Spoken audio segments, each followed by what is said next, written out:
श्रीमद् भागवतम स्कंद प्रथम अध्याय 5वां। श्री नारद मुनि द्वारा श्रील व्यासदेव को श्रीमद् भागवतम के विषय में आदेश। श्लोक संख्या 34। एवं नृणां क्रियायोगः सर्वे संसृति हेतवः त एवात्मविनाशाय कल्पन्ते कल्पितः परे।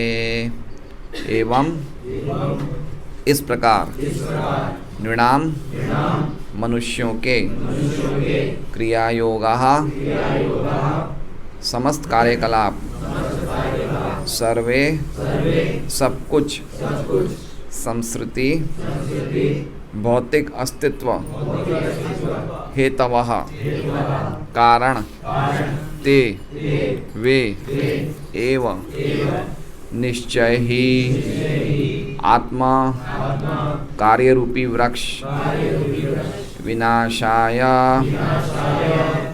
नष्ट करने हेतु कल्पन्ते सक्षम होते हैं कल्पितः समर्पित परे परमेश्वर में। अनुवाद एवं तात्पर्य परम पूजनीय अभय चरणारविंद भक्ति वेदांत स्वामी प्रभुपाद द्वारा। इस प्रकार जब मनुष्य के समस्त कार्यकलाप श्री भगवान की सेवा में समर्पित होते हैं तब वही सारे कर्म जो उसके शाश्वत बंधन के कारण होते हैं कर्म रूपी वृक्ष के विनाशकर्ता बन जाते हैं। ओम अज्ञानतिमिरान्धस्य ज्ञानाञ्जनशलाकया चक्षुरुन्मीलितं येन तस्मै श्रीगुरुवे नमः। नामश्रेष्ठमनुमपि शचीपुत्रम् अत्र स्वरूपं रूपं तस्याग्रजम् उरुपुरीं माथुरीं गोष्ठवाटीं राधाकुण्डं गिरिवरम् अहो राधिका माधवाशं प्राप्तो यस्य प्रतितः कृपया श्रीगुरुं तं नतोऽस्मि। वन्देऽहं श्रीगुरोः श्रीयुतः पदकमलं श्रीगुरून् वैष्णवांश्च श्रीरूपं स्वग्रजातं सहगण रघुनाथान्वितं तं सजीवं साद्वैतं सावधूतं परिजनसहितं कृष्णचैतन्यदेवं श्रीराधाकृष्णपादान् सहगण ललिता श्रीविशाखान्वितांश्च। गुरु वैष्णव भगवान तीने स्मरण सर्वविघ्न विनाशन। हरे कृष्णा कृष्णा कृष्णा हरे हरे हरे राम राम राम हरे हरे। सभी भक्तों को इस प्रातःकालीन भागवत सत्र में प्रणाम। तो आज हम लोग ये श्लोकों की श्रृंखला में आगे बढ़ रहे हैं। एवं नृणाम क्रियायोगः सर्वे संसृति हेतवः त एवात्म विनाशाय कल्पन्ते कल्पितः परे। सुंदर अक्षर हैं, आपने लिखा? अच्छा। तो कल का श्लोक हमें याद है। हम इतनी बार बोलते हैं तो हमें याद हो जाना चाहिए। आमयोश्च भूतानां जायत येन सुव्रत तदेव आमयम द्रव्यम न पुनाति चिकित्सितम। तो उसका क्या अर्थ था कल के श्लोक का? जिस पदार्थ से हमारे शरीर बिगड़ता है, अगर उसी पदार्थ में कोई चिकित्सक विधि डाल दी जाए तो वही हमारा उसी से चिकित्सा हो जाती है। बहुत अच्छी बात है। तो अभी इसी प्रकार से ये सबसे श्लोक का कल हमने कुछ 4 शब्द भी पढ़े थे, याद है आपको, जो समझने लायक थे। कौन से थे 4 शब्द? एक तो था बुरे सौदे का सर्वोत्तम उपयोग, दूसरा दूध का नहीं, दूसरा युक्त वैराग्य, तीसरा फल्गु वैराग्य, और चौथा एक शब्द था वेद वाक्य है सर्वम खल्व इदं ब्रह्म। तो चारों के कोई शब्दों के अर्थ कोई बता पाएगा? कोई एक भी बता दे, कोई एक भक्त एक बता दे, एक भक्त एक बता दे। फल्गु वैराग्य, मतलब खाली बाहर से झोला ले लेते हैं। फल्गु वैराग्य का अर्थ बताया रूप गोस्वामी ने। सेकंड लाइन मुझे बात है प्यारे मुमुक्षु भी परित्यागो वैराग्यम फल्गु कथ्यते। मतलब कोई वस्तु को हम उसका भगवान से क्या संबंध है उसे जाने बिना ही उसका त्याग लेते हैं। मुमुक्षुभि परित्यागो वैराग्यम फल्गु कथ्यते। हम नहीं समझ पाते कि हर एक चीज़ का भगवान से कुछ संबंध है तो वो भगवान की सेवा में लग सकती है, तो उसको जाने बिना, उसको लगाए बिना हम उसको त्याग देते हैं, वो फल्गु वैराग्य। ठीक है। और युक्त वैराग्य क्या है जी? वो चीज़ हम भगवान की सेवा में लगाते हैं। हाँ, अनासक्तस्य विषयान यथार्हम उपयुञ्जत निर्बंध कृष्ण संबंधे युक्तम वैराग्यम उच्यते। अनासक्तस्य विषयान, विषयों को अनासक्त भाव से स्वीकार करना और भगवान की सेवा में लगाना, वो वैराग्य जो होता है वो युक्त वैराग्य होता है। युक्त वैराग्य मतलब हम हर एक चीज़ को स्वीकार करते हैं लेकिन अनासक्त भाव से, उसमें आसक्ति रख के स्वीकार नहीं करते, लेकिन हम भगवान की सेवा में आसक्ति रख के स्वीकार करते हैं। ये कुछ ना कुछ भगवान की सेवा में इसका इस्तेमाल हो सकता है। उस प्रकार के वैराग्य को युक्त वैराग्य कहा गया है। तो वैष्णव को कौन सा वैराग्य धारण करना चाहिए? फल्गु वैराग्य, युक्त वैराग्य? युक्त वैराग्य, क्योंकि वैष्णव जानते कि हर एक चीज़ भगवान की है। ठीक है। और बुरे सौदे का सर्वोत्तम उपयोग का कौन बताएगा अर्थ? बुरा सौदा क्या है? ये शरीर हमें जो मिला है ये बुरा सौदा है, और इस बुरे सौदे को सर्वोत्तम उपयोग मतलब इसे भगवान की सेवा में लगाना, ये इसका सर्वोत्तम उपयोग हो गया। ठीक है। और चौथा है सर्वम खल्व इदम ब्रह्मन, सब कुछ निश्चित रूप से ब्रह्म है, मतलब सब कुछ जो है वो भगवान की शक्तियाँ हैं। हर एक चीज़ भगवान है, दूसरे शब्दों में हर एक चीज़ भगवान की शक्ति है।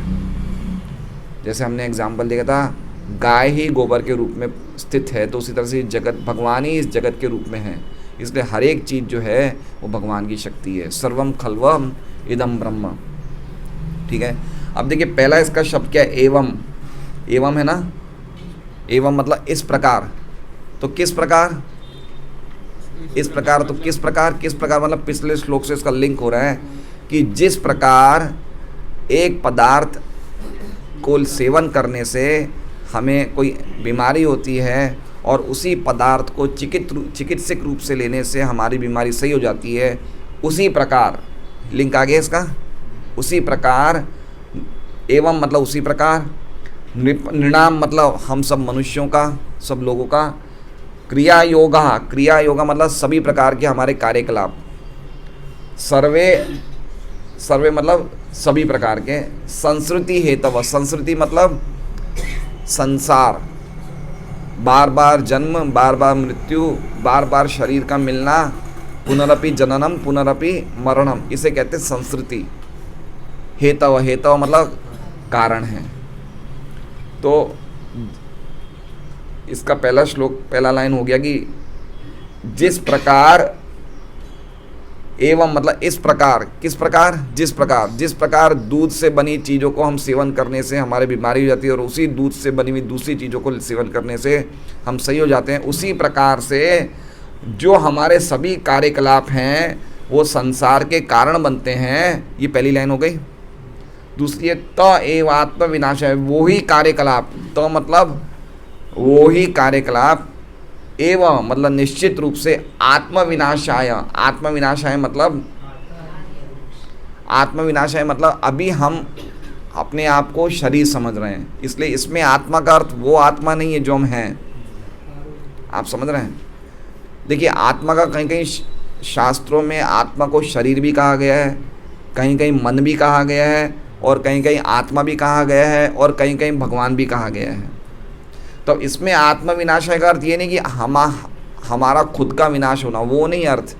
हम तो सनातन हैं, आत्मा तो कभी मर नहीं सकती है। तो आत्म विनाश का अर्थ कि अभी हमने अपने आप को शरीर समझ रखा है, तो आत्म विनाश है मतलब शरीर का विनाश। शरीर का विनाश मतलब शरीर किससे बनता है? कर्म से बनता है, तो कर्म का विनाश, समझे बात को? आत्म विनाश का अर्थ हो गया कि कर्मों का विनाश हो जाता है, वही कर्म हमारे कर्मों का विनाश बन जाते हैं। कल्पनते कल्पिता परे, कल्पनते मतलब सक्षम हो जाते हैं, वही कर्म सक्षम हो जाते हैं हमारे कर्म को विनाश करने के लिए, जो कल्पिता समर्पित होते हैं। वो परे का मतलब भगवान में, समझ गए बात को? अब इस श्लोक का हम अर्थ देखते हैं कि इसी प्रकार, अब ये एक्चुअली में दो श्लोक साथ में हैं। कल क्या है कि एक श्लोक हमने, क्योंकि हमारे पास समय नहीं था, तो एक्चुअली में दो श्लोकों को साथ में समझाया जाता है, 33 और 34 को।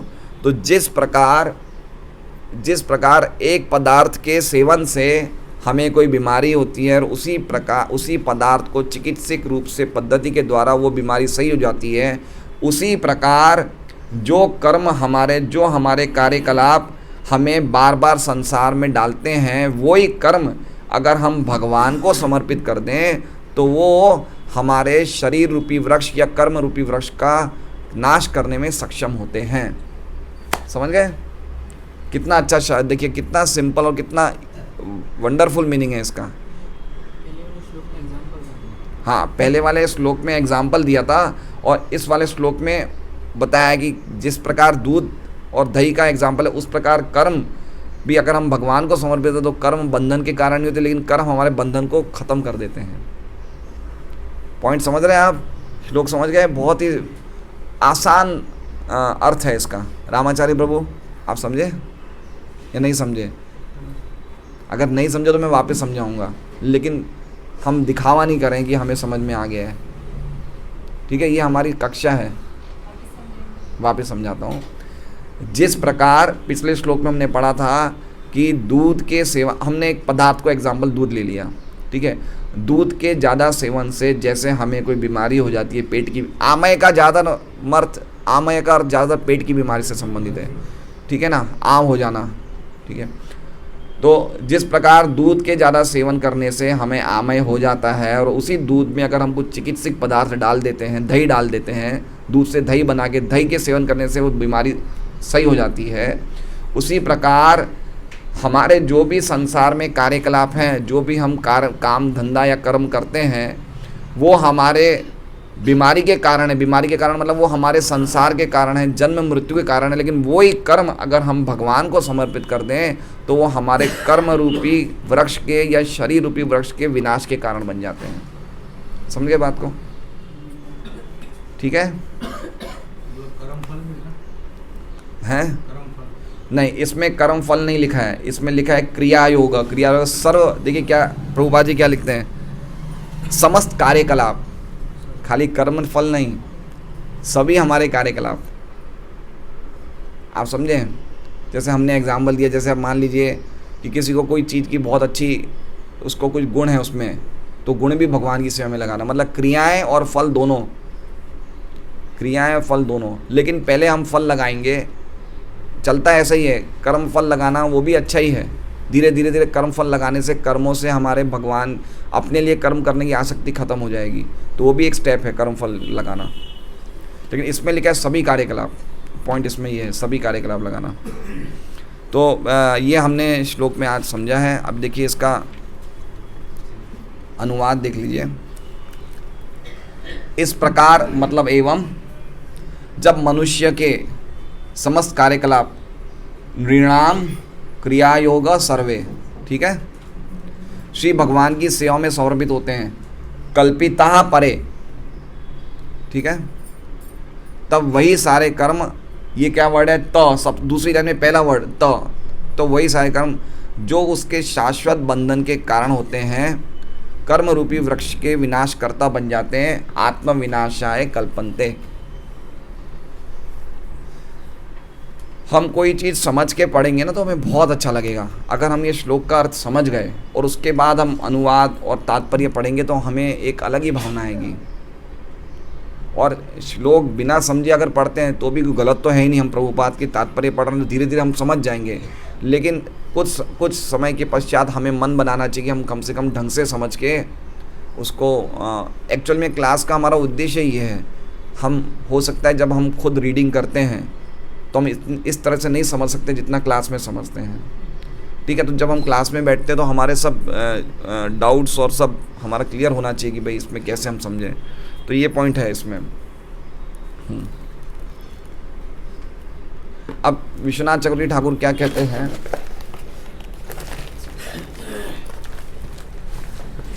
ये रख लीजिए।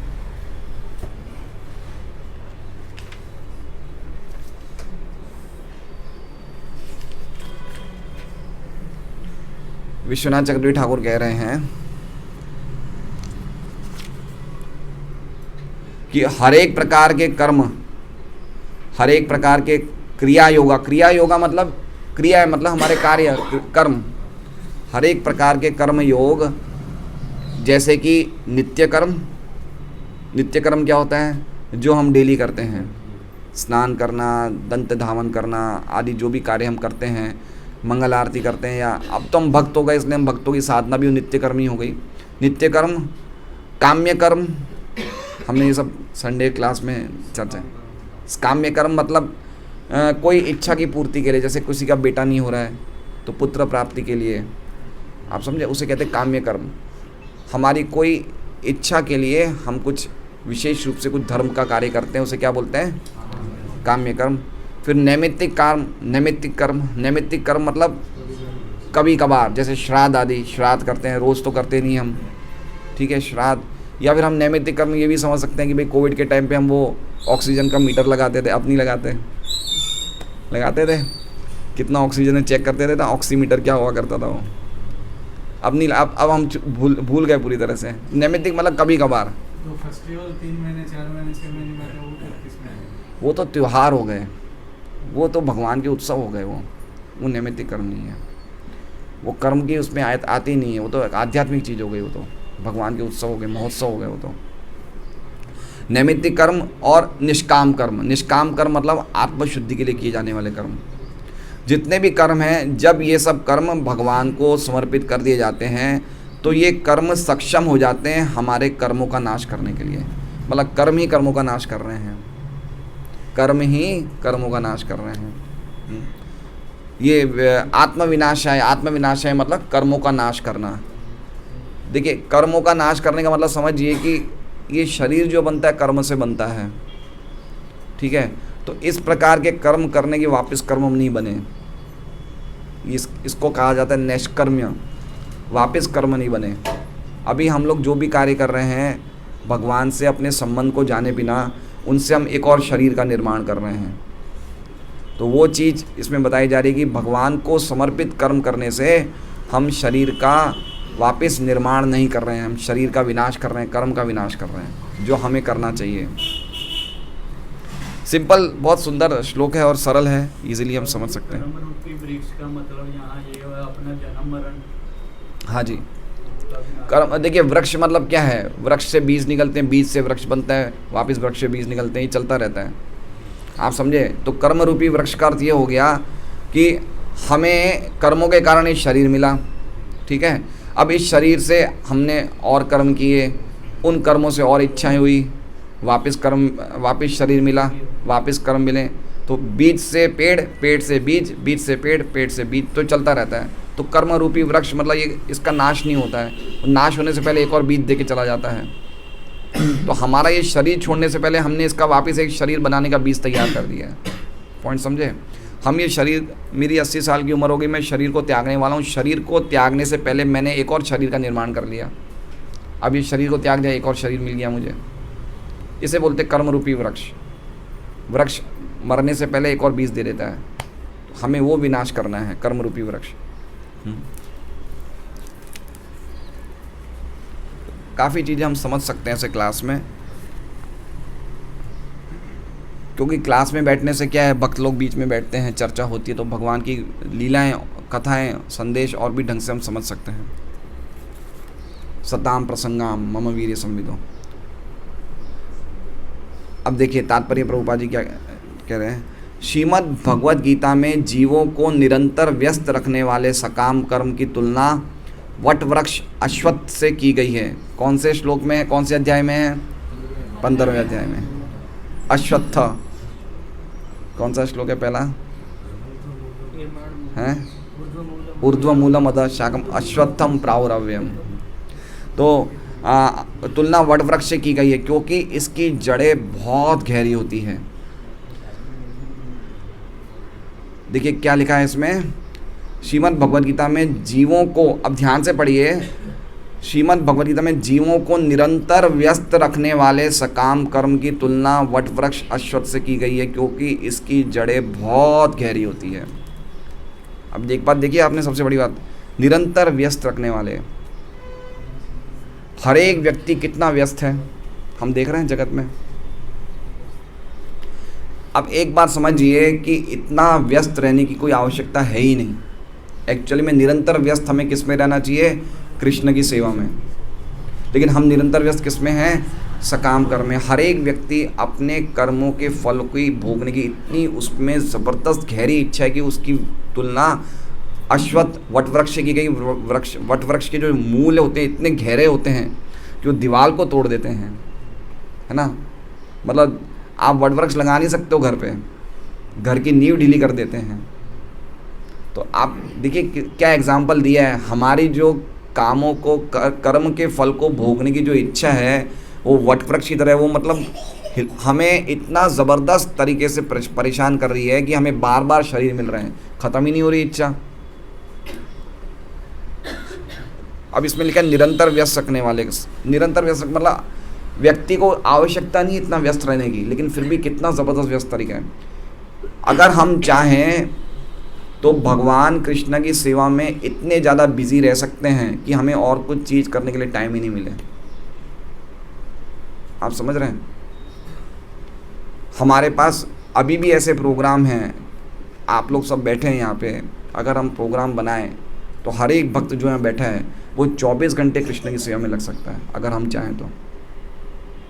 खाली प्रचार कार्य देखने जाएं तो रोज़ हाउस प्रोग्राम हो सकते हैं, रोज़ नगर संकीर्तन हो सकता है, रोज़ क्लास हो सकती है, रोज़ डिस्ट्रीब्यूशन हो सकता है। समय मिलेगा हमें? मिलेगा समय? बताइए। नहीं मिलेगा समय। हमें और कुछ करने का समय नहीं मिलेगा। रीडिंग करेंगे घर जाके, लेक्चर सुनेंगे, थोड़े शरीर को रखने के लिए थोड़ा सा हम व्यायाम करेंगे, समय कहाँ चला गया। प्रसाद लेंगे, आधा घंटा दोपहर को एक झपकी ले ली, चला गया समय।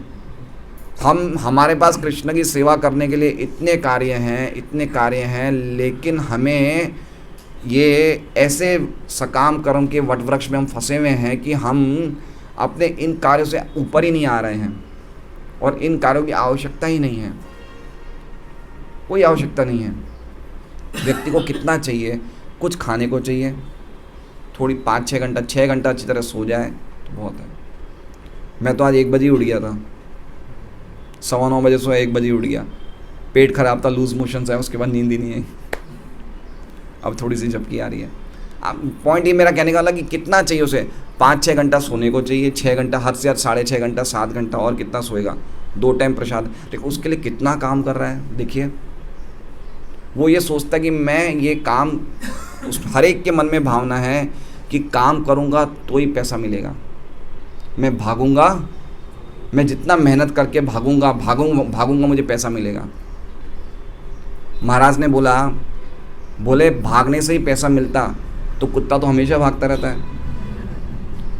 आप देखिए कुत्ता कोई भी चीज़ जाएगा ना दूर तो भागते हुए जाएगा, लेकिन कुत्ते के पास पहनने के लिए कपड़ा भी नहीं है, तो भागने से पैसा नहीं मिलता है। पॉइंट समझ रहे हैं आप बात को?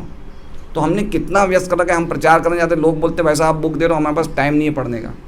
व्यक्ति के पास एक पेज पढ़ने का टाइम नहीं है, और हम लोग भगवान की सेवा में इतने व्यस्त रह सकते हैं कि हमारे पास और कोई चीज़ के लिए टाइम ही नहीं बच सकता अगर हम चाहें तो। इतनी एक्टिविटीज़ है, हम रियली चाहें तो। आप देखिए नंदग्राम में उन्होंने ऑफ़र दे रखा है कि आप लोग आइए, सेवा करिए, हम आपको कॉटेज देंगे, जगह देंगे, गौ माता देंगे, सब दे रहे हैं। लोग जा रहे हैं वहाँ, मेहनत कर रहे हैं। मेहनत तो शहर में भी कर रहे हैं। अभी हमारा भगवान श्रीनिवास था ना, इससे डबल घर मिला था उसे, गौ माता मिली थी, ज़मीन मिली थी, कपड़ा बनाने के लिए लूम्स मिली थी, और ये भी आश्वासन दिया गया था कि भाई आपकी दोनों बेटी का ब्याह हम ट्रस्ट की तरफ से करेंगे। इतना आश्वासन मिलने के बाद भी यहाँ आ गया, क्या कर रहा है? टेम्पो चला रहा है, कर रहा है ना मेहनत। पॉइंट समझ रहे हैं आप? व्यक्ति के मन में इतनी ज़बरदस्त इच्छा है, मैं कोई भक्त की निंदा नहीं कर रहा हूँ, मैं पॉइंट समझा रहा हूँ कि हमारे हृदय में इतनी ज़बरदस्त काम करने को और काम के फलों को भोगने की इच्छा है कि हम मेहनत करना चाहते हैं ज़बरदस्त तरीके से। प्रभुपाद जी बोलते हैं कि हर व्यक्ति अपने पसीने को, फल को भोगना चाहता है। क्या पागलपन है ये? हम चाहें तो भक्तों के संग में रह सकते हैं और पूरा दिन बिता सकते हैं, पूरा जीवन बिता सकते हैं कृष्ण कथा में, कृष्ण सेवा में, कृष्ण प्रचार में, लेकिन हम उस मार्ग को नहीं अपना रहे हैं। क्यों नहीं अपना रहे हैं? क्योंकि हमारे जो काम वासना है, कर्मों के फलों को भोगने की जो वासना है वो इतनी गहरी है कि वो, और उसको और गहरा बना रहे हैं, उसको हम ढीला कहाँ कर रहे हैं, हम कर्म करके और ज़्यादा गहरा बना रहे हैं। आप समझ रहे हैं, हमें ऑलरेडी ये शरीर मिला है, कर्म रूपी वृक्ष मिला है, ये शरीर मिला है, जो पहले हमने कर्म किए थे उनके कारण ये शरीर मिला। अब इस शरीर में भी हम वही कर्म कर रहे हैं, उनके कारण वापस शरीर मिलेगा। आप समझ रहे हैं, हम देख नहीं रहे कि हम अपने आप को बांध रहे हैं, हम कितना बांध रहे हैं अपने आप को, हम देख नहीं रहेंगे। तो ये पॉइंट बताया गया कि हमें कोई आवश्यकता नहीं इतने काम करने की, इस प्रकार का काम करने की कोई ज़रूरत नहीं है, लेकिन हम कर रहे हैं सब। क्यों? क्योंकि मन में इतनी ज़बरदस्त भावनाएं हैं, इतनी जड़ें मजबूत है कि हमें काम करके, मेहनत करके, मैं मेहनत करूँगा। और नेहरू ने और बोल दिया आराम हराम है, खूब मेहनत। अरे तो मेहनत करो ठीक है, लेकिन कृष्ण के लिए करो, कम से कम कृष्ण के लिए करो, मेहनत करो लेकिन कृष्ण के लिए करो।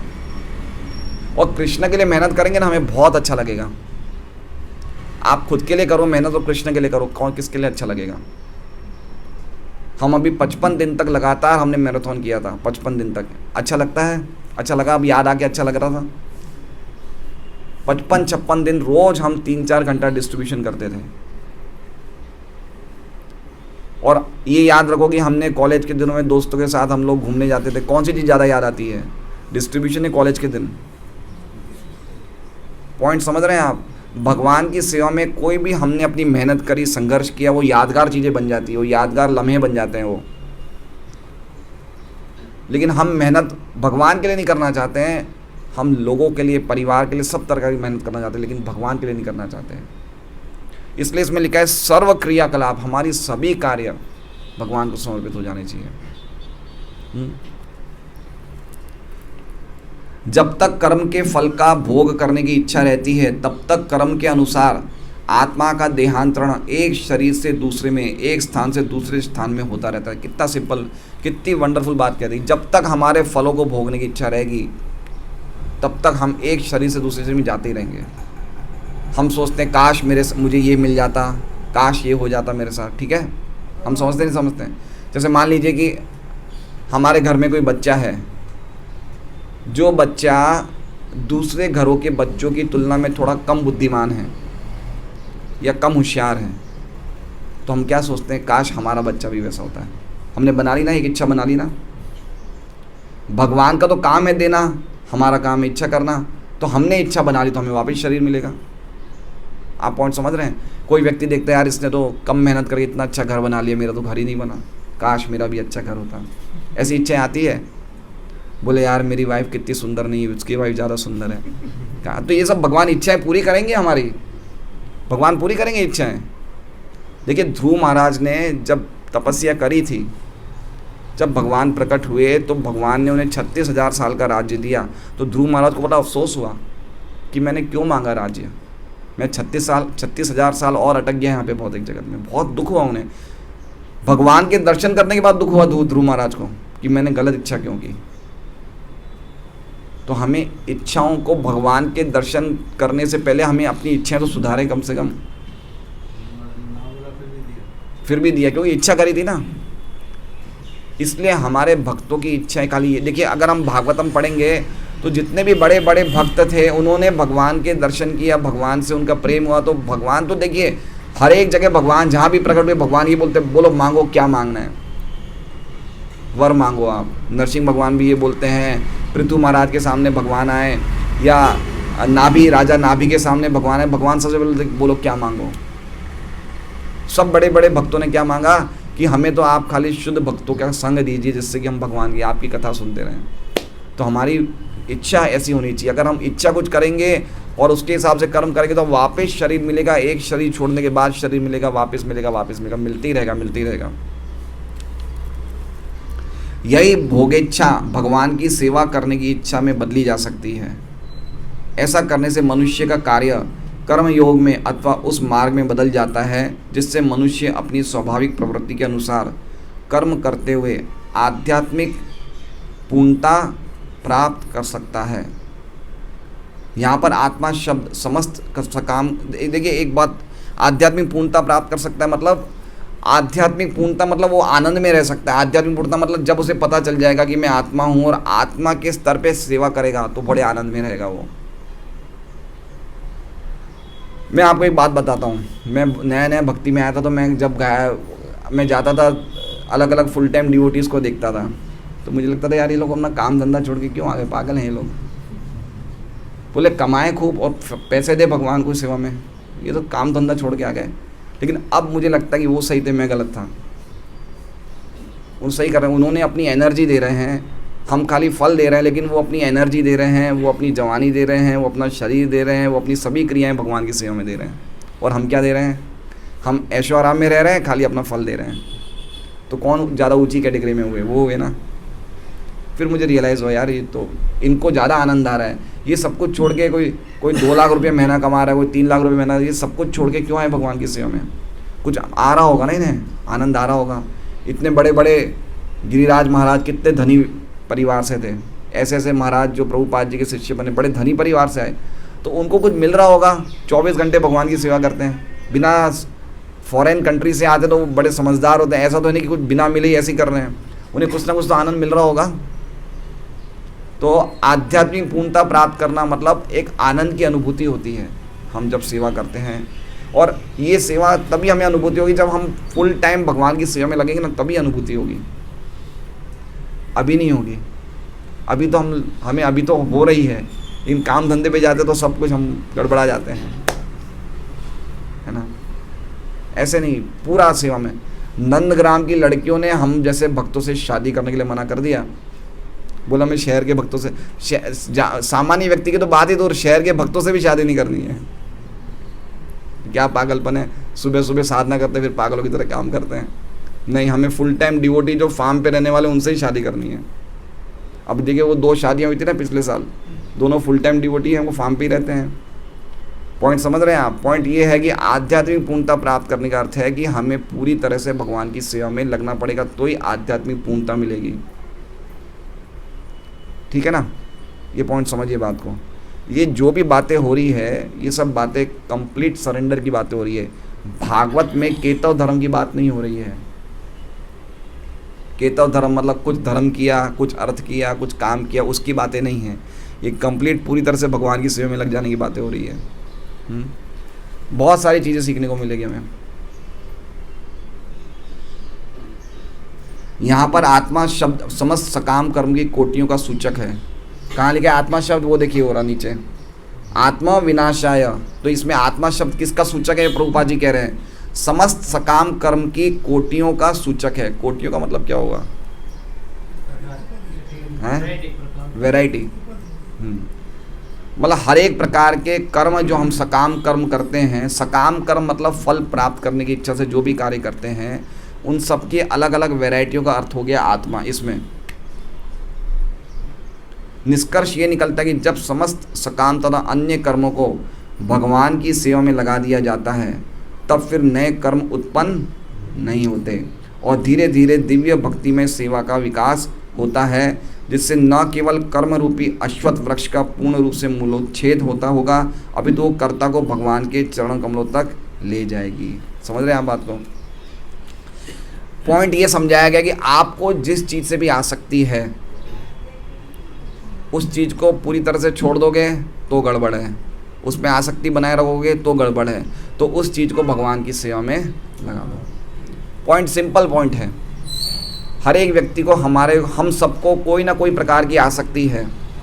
जैसे मान लीजिए अभी हरिकांति माता, इसका क्या राघव है, क्या राघव है ना। अब हरिकांता माता जी को राघव से आसक्ति है। अब इन्हें आसक्ति अब पता चल रही कि मैं भक्ति में हूँ। जब व्यक्ति भक्ति करता है तो भक्ति करते करते उसे धीरे धीरे पता चल जाता है कि मुझे चीज़ों से आसक्ति हो रही है या है। तो आसक्ति है तो क्या करे, राघव को छोड़ दे क्या? अगर छोड़ देंगे तो मन में वही बातें आएगी, और अगर आसक्ति बनाए रखेंगे तो वापस उनको एक और कर्म रूपी वृक्ष बनेगा। तो आसक्ति का सबसे अच्छा उपयोग है कि उन्हें भगवान का भक्त बनाने का पूरा प्रयास करें। तो ये आसक्ति जो हो जाएगी ये सही आसक्ति हो जाएगी। आप समझ रहे हैं। अगर हमें परिवार वालों से आसक्ति है, माँ बाप से, पत्नी से, बच्चों से आसक्ति है तो गलत नहीं है, उस आसक्ति को भगवान की सेवा में ट्रांसफर करना कि ये व्यक्ति को कैसे हम भगवान का भक्त बनाएं। शुद्ध भक्त हमारे हाथ में नहीं बनाना, लेकिन हमें पूरा प्रकार से व्यवस्था करना चाहिए कि वो भगवान का भक्त बने। सत्संग देना चाहिए, उसे अवसर देना चाहिए, उसे यात्रा में ले जाना चाहिए, कुछ सुनाना चाहिए, हर प्रकार का प्रयास करें कि हमारे जो परिवार वाले जिनसे हमें आसक्ति है या हमारे जो भी हमारे बंधु हैं उनसे आसक्ति है, उनको भगवान की सेवा में लगाओ। ये आसक्ति को प्रॉपरली चैनलाइज करने का तरीका है। ना तो उससे पूरी तरह संबंध तोड़ दो और ना ही उसकी आसक्ति में और ज़्यादा पोषण करो। पॉइंट समझ रहे हैं बात को? इसमें लिखा है कि हर चीज़ को भगवान की सेवा में लगा दो। ये सबसे बेस्ट तरीका है। हमारे कर्मों को आसक्ति, कर्म करने की आसक्ति है तो कर्म के फल लगाओ, पैसे से आसक्ति है पैसा लगाओ, घर से आसक्ति घर लगाओ, हर जो भी चीज़ से आसक्ति है उसे भगवान की सेवा में लगा दो, तो वो चीज़ न्यूट्रलाइज हो जाएगी। उसके जो आसक्ति के रिएक्शन से वो चले जाएंगे। सारांश ये है कि मनुष्य को सर्वप्रथम, अब ये देखिए जो लोग रेगुलर आ रहे हैं वो ध्यान से सुने, फिर मैं प्रश्न पूछूंगा। सारांश ये है कि मनुष्य को सर्वप्रथम ऐसे शुद्ध भक्तों की संगति खोजनी होगी जो न केवल वेदांत के पंडित हो अपितु स्वरूप सिद्ध तथा परम भगवान श्री कृष्ण के अनन्य भक्त हो। इस संगति में नव जिज्ञासु भक्तों को बिना भेदभाव के तन तथा मन से प्रेम पूर्ण सेवा करनी होगी। इस सेवा वृत्ति से प्रेरित होकर महापुरुष अपनी कृपा प्रदान करने हेतु अधिक इच्छुक होंगे, जिससे नव जिज्ञासु भक्त में शुद्ध भक्तों के दिव्य गुणों का समावेश हो सकेगा। धीरे धीरे इससे भगवान की दिव्य लीलाओं के श्रवण के प्रति प्रगाढ़ रुचि उत्पन्न हो सकेगी, जिससे वो स्थूल तथा सूक्ष्म शरीरों की स्वाभाविक स्थिति तथा उससे भी परे शुद्ध आत्मा तथा परमात्मा के साथ अपने शाश्वत संबंध का ज्ञान प्राप्त कर सकेगा। शाश्वत संबंध की स्थापना के पश्चात धीरे धीरे भगवान की शुद्ध भक्ति विकसित होकर भगवान के पूर्ण ज्ञान का रूप धारण कर लेती है, जो निर्गुण ब्रह्म तथा अंतर्यामी परमात्मा की परिधि के बाहर है। परिधि मतलब समझ रहे हैं? सीमा के बाहर है। परिधि मतलब सीमा के बाहर है। ऐसे पुरुषोत्तम योग से जिनका भगवद गीता में उल्लेख है, मनुष्य इसी शरीर में परिपूर्ण बन जाता है और उसमें सर्वोच्च मात्रा में भगवान के उत्तम गुण दिखने लगते हैं। शुद्ध भक्तों की संगति से ऐसा ही क्रमिक विकास होता है। ये हमने जो पूरा पढ़ा, इससे आप लोगों को कुछ बताना है, इससे क्या समझे आप? जो पैराग्राफ है सारांश ये है कि मनुष्य को सर्वप्रथम, ये पढ़ा पैराग्राफ सबने पढ़ा? इससे हम सबने पढ़ा, इससे हमें कुछ याद आ रहा है, कुछ बोलना है इसमें? नारद जी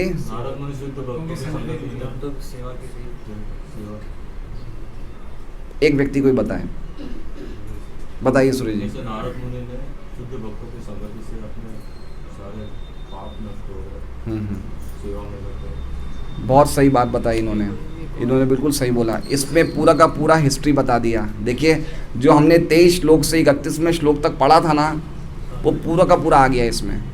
मतलब पॉइंट ये कहने का कि अगर हम अपने सभी क्रियाकलाप भगवान को अर्पण कर देंगे तो जो नारद जी के साथ 23वें से 31वें श्लोक तक जो कुछ वो हमारे साथ होना शुरू हो जाएगा। देखिए क्या क्या लिखा है। शुद्ध भक्तों की संगति खोजनी होगी जो न केवल वेदांत के पंडित हो अपितु स्वरूप सिद्ध तथा परम भगवान कृष्ण के अनन्य भक्त हो। तो नारद जी को ऐसी संगति मिली थी, ठीक है। इस संगति में नव जिज्ञासु भक्तों को बिना भेदभाव के तथा तन मन से प्रेमपूर्ण सेवा करने की नारद जी ने की थी सेवा। फिर उसके बाद सेवा वृत्ति से प्रेरित होकर महापुरुष अपनी कृपा प्रदान करेंगे, दीक्षा दी थी उन्हें। आया ना, सब पॉइंट्स आए ना, याद आ गए आपको सब श्लोक? सेवा प्रदान करनी होगी, इससे सेवा वृत्ति से प्रेरित होकर महापुरुष अपनी कृपा प्रदान करने हेतु अधिक इच्छुक है, जिससे नव जिज्ञासु भक्त में शुद्ध भक्तों के दिव्य गुणों का समावेश हो जाएगा। कौन से दिव्य गुण? श्रवण और कीर्तन। भक्तों का धर्म क्या है? श्रवण कीर्तन। तो उससे जो व्यक्ति उनकी सेवा करे उसको अपने आप रुचि होगी नहीं होगी? ये सब आए थे पॉइंट, याद है? धीरे धीरे इससे भगवान की दिव्य लीलाओं के श्रवण के प्रति प्रगाढ़ रुचि उत्पन्न होगी। ये सब हमने लेवल्स पढ़े थे, रुचि, आसक्ति, भाव। वही चीज़ें वापस प्रभुपाद जी दोहरा रहे हैं और यही चीज़ें मैंने अभी पढ़ी श्रीधर स्वामी की टीका में लिखी है। आप समझिए प्रभुपाद जी की जो टीकाएं हैं वो सब आचार्यों की टीकाओं से समावेश है उनमें। और उससे फिर धीरे धीरे फिर ये भी हमने पढ़ा था कि कैसे उसे पता चल जाएगा कि मेरा सूक्ष्म शरीर भगवान की सेवा में लगा हुआ है। हमने पढ़ा था ना कि मेरा मन भगवान का चिंतन करने में लगा है, शरीर भगवान को प्रणाम कर रहा है, अब मैं समझ गया कि मैं इनसे अलग हूँ। आया था ये श्लोक। तो ये चीज़ें वापस नारद जी वर्णन कर रहे हैं कि अल्टीमेटली यहाँ पे आना है, अल्टीमेटली इस स्टेज पे तो आना ही है, लेकिन अगर कोई इस स्टेज को नहीं कर सकता है तो कम से कम अपने क्रियाकलाप भगवान को अर्पण करते तो धीरे धीरे वो स्टेज पे आ जाएगा। पॉइंट ये है, समझ रहे बात को? कितने सब श्लोक कितने लिंक्ड हैं इसमें, कितने सब जुड़े हुए हैं एक एक श्लोक। समझ रहे हो सत्यराज? आप रेगुलर आते थे इसलिए आपको पूछ रहा हूँ। जो रेगुलर आएगा ना वो समझ जाएगा कि हाँ हमने ये सब श्लोक पढ़े थे और उन सब श्लोकों का समावेश प्रभुपाद जी ने इस तात्पर्य में दे दिया है। तो इस प्रकार से हम लोग समझ सकते हैं कि किस प्रकार से हमारे पास जो कुछ भी गुण है, जो कुछ भी क्वालिटी है, जो कुछ भी हमारी सामर्थ्य है, हर प्रकार से हमें भगवान की सेवा में लगना चाहिए। इम्पॉर्टेंट पॉइंट ये है कि भगवान की सेवा में लगना चाहिए, भगवान या भगवान के शुद्ध भक्तों की सेवा में लगना चाहिए। उसके अलावा और कोई दूसरा चारा नहीं है कर्म रूपी वृक्ष को तोड़ने का। हरे कृष्णा। श्रीमद् भागवतम की वांछा कल्पतरुभ्यश्च कृपा सिंधुभ्येव च पतितानां पावनेभ्यो वैष्णवेभ्यो नमो नमः। हमें प्रयास करना चाहिए कि ये जीवन हम कृष्ण को दे दें। प्रभुपाद जी ने बोला था परम पूज्य भक्ति चारू महाराज को, क्या बात हुई थी कि भाई प्रभुपाद जी बोले थे कि तुम ऑलरेडी इतने जीवन बिगाड़ चुके हो, अब एक जीवन तो दे दो कृष्ण को। मान लो कि अगर ये जीवन भी बिगड़ गया तो दिक्कत क्या है, ऑलरेडी इतने तो बिगड़ चुके, एक और बिगड़ जाएगा, लेकिन देव तो दो कृष्ण को। तो इसमें पूरी जो बात आ रही है भगवान कृष्ण की प्रति पूर्ण शरणागति की भावना है, और वो हमें गंभीरता से हमारे जीवन में लेनी चाहिए। अगर हम वास्तव में चाहते हैं, हम सुखी होना चाहते हैं, हम खुश होना चाहते हैं। खुश होने के लिए भी आज कोई व्यक्ति खुश है बताइए? इतनी हम मेहनत करते हैं काम धंधे के लिए, इतना प्रयास कर रहे हैं, कौन खुश है? कोई खुश नहीं है। तो कम से कम हम आनंद के लिए खुश हों, उसके लिए तो हम कार्य करें। कोई भी व्यक्ति जो आज कार्य कर रहा है, व्यापार कर रहा है या नौकरी कर रहा है, वो अपनी इच्छा के अनुसार नहीं कर रहा है, मजबूरी में कर रहा है। तो अपने आत्मा के आनंद के स्वभाव को दबाए रखा हुआ है उसने, प्रकृति के गुणों के अनुसार जो उसे स्वभाव मिला है उसको भी दबाए रखा है उसने। आप समझे? व्यक्ति के दो प्रकार के धर्म हैं, आत्मा का धर्म तो भक्ति का धर्म, और शरीर का धर्म मतलब उसकी जिस चीज़ में वृत्ति हो उसमें तो काम करे, लेकिन वो काम भी उसे नहीं करने को मिल रहा है आज भौतिक जगत में। सही बात है? पैसे के लिए उसे वो काम करना पड़ रहा है जो उसकी इच्छा नहीं है करने की। पॉइंट समझ रहे हैं बात को आप? किसी की इच्छा है व्यापार करने की, लेकिन उसे अवसर नहीं मिल रहा है तो नौकरी कर रहा है। अपने शरीर के स्वभाव की इच्छा के भी विरुद्ध व्यक्ति कार्य कर रहा है आज, इसलिए सब परेशान हैं, सब दुखी हैं। तो बहुत प्रैक्टिकल सॉल्यूशन है कि हमें इसका ऑल्टरनेटिव, इसलिए प्रभुपाद जी की इच्छा थी हम वर्णाश्रम फार्म बनाएं,